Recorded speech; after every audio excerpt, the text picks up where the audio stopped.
High বন্ধুরা, শুভ দুপুর। আজকের আমাদের কি রান্না হয়েছে সেটা তো তোমাদের দেখাতে নিয়ে চলে এসেছি। তার আগে বলো আজকে কেমন গরম পড়েছে। প্রচুর গরম পড়েছে না? তো খুব গরম লাগছে। আজকে সারাদিন শুধু জল খেয়ে খেয়ে আছি। এত জল পিপাসা পাচ্ছে গরমে। তো আজকের আমাদের কি কি রান্না হয়েছে দেখো।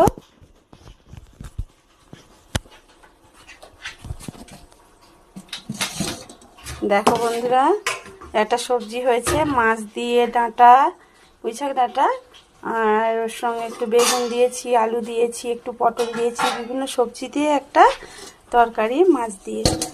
আর এই দেখো বন্ধুরা, টক হয়েছে, আমাদের পার ডে টক হচ্ছে এখন, আমডাল না হলে টক। টক ছাড়া ভাত খাওয়া যায় না এই গরমে।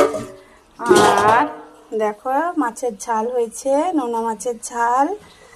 আর এই দেখো এটা একটা ঝোল, এটা হচ্ছে লাউ ডাঁটা আলু মাছ দিয়ে ঝোল। তো আজকের এই পর্যন্ত বন্ধুরা। আর এই যে দুধ গরম হবে। তো এই পর্যন্ত, টাটা বন্ধুরা।